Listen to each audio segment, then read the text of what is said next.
my name is Angie Poole and I'm from North Dakota, Homestead.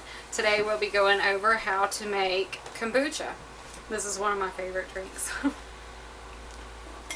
So to begin with, we'll uncover it.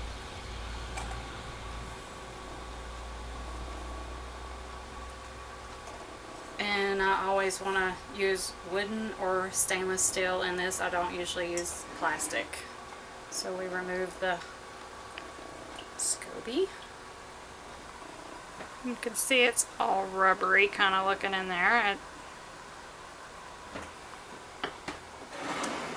And glass. And this one's coming apart. But he's okay. He's not sick. He just come apart. He's gotten big and we need to split him. Set that aside. We'll use that later. Okay, now you take your spoon and you give it a stir.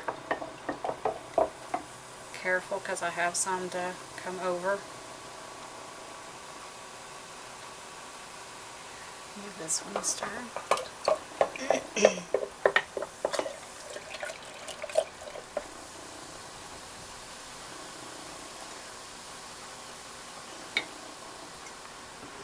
Set that aside, and I'll take your starter.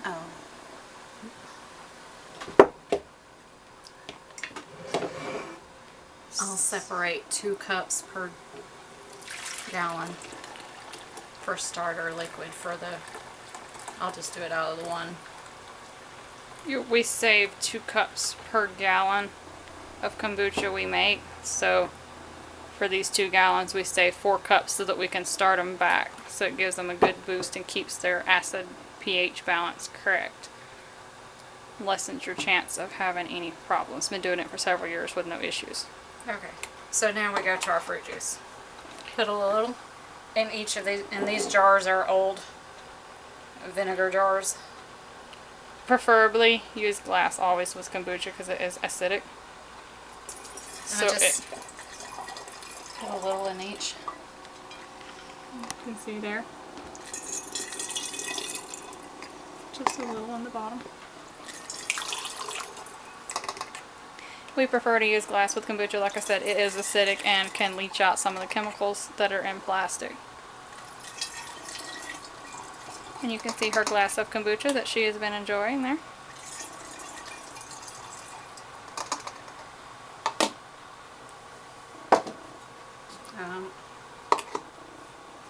Thank you. Then pour this in.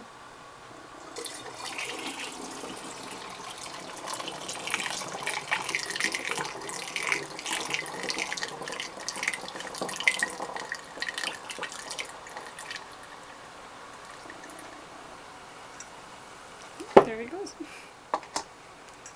And after we get these full, we let them set for up to a week. But if you let them set more than 1 to 2 days, be sure to go back and open the lids and let some of the air out. If you do not, it will carbonate so much that it can explode the jar. So you want to be sure to open those lids if you let them set longer than 1 to 2 days. Open it about once a day after it sat, those 1 to 2 days, just to be sure that everything doesn't work. A friend of ours had one blow up and it wasn't ready. So you want to be sure you let that air out if you let it set for very long. Here we pass this off to be washed.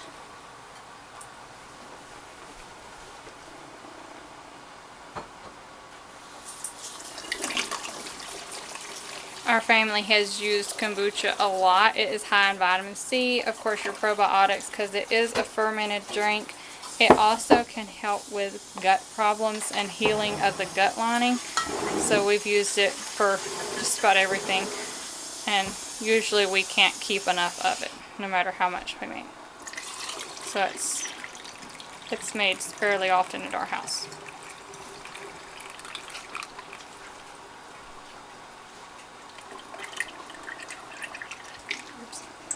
Some people will tell you to fill your jars all the way up. If you can see there, We don't fill ours quite all the way full. We found that gives a better ferment and a fizzier ferment. It also helps when you go to open them if they happen to be a little bit fizzy and want to have a conniption fit there, as you would say. Yeah, it gives them a little bit of space. Also, if they're very fizzy, I recommend doing it over the kitchen sink so you have less of a mess to clean up. We've had a few of those. So here she goes, filling up, looks like. I don't think this is going to make a full jar. It won't make a full jar. That's okay. But I wonder if it would this. You can do it half full like that, guys, but we do have a smaller jar we can put it into here. Save the big guy for something else. That one's a little full, but it'll work. Okay, so those will be ready for second ferment. So these will be our second fermented things, and they will be put in the pantry to do their second fermentation. Get them out of the way of the camera here. Alright, so there she has her clean jar. Alright, so then we start out with a cup of sugar. We usually don't use a lot of sugar in our house. We have been trying to swap over to healthier sweeteners, but you can't use honey, especially raw honey, with kombucha, and since it eats up the sugar during the fermenting time, we have stuck with this for right now. We may try something different in the future, but for right now we still use sugar.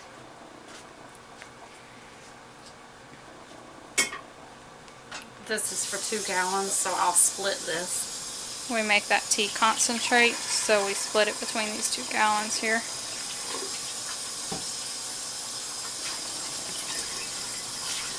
I believe, is it 3 tea bags we use to make a gallon? So we steep. So we steep 3 double tea bags, so it would be actually 6 tea bags we steep for 2 gallons of kombucha. Okay, so yeah. 6 single tea bags for 2 gallons of kombucha there. We steep in any amount of water and then we split it between the 2 gallons.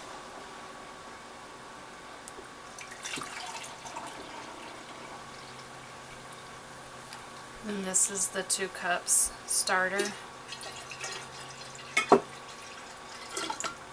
You don't usually want to forget your starter because, like I said, it gets it a boost to get fermenting properly. There's our second jar. So in goes the 1 cup sugar.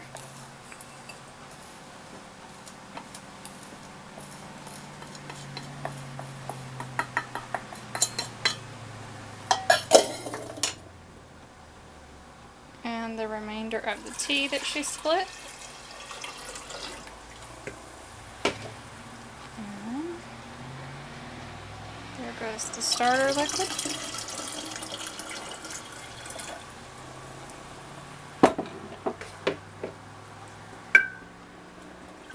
Give it a good stir, dissolve that sugar.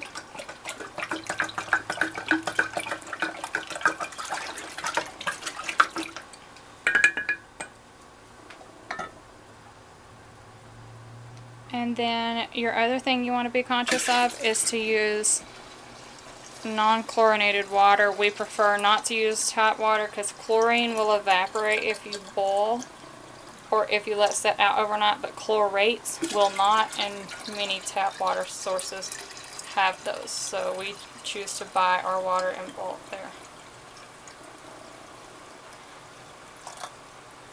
You leave just a little bit of space there, room for your scoby.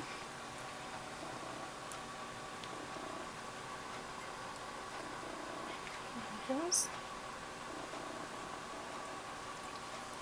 And then she's going to split this guy. He's falling apart. It's a little bit. So they're pretty forgiving. You don't have to be super gentle with them. Just tear that off there at the bottom. The new growth is always on top. So when you put it in there, if a little liquid gets on top, you're good. It will situate itself. So then we label it for the date. That way you know when it is ready to make again. We let ours set from 7 to 10 days. Some people let it set as long as 3 weeks. It depends on what flavor you want. The longer it sets, the stronger it tastes. Alright, so there they are labeled with the date. And Clean towel.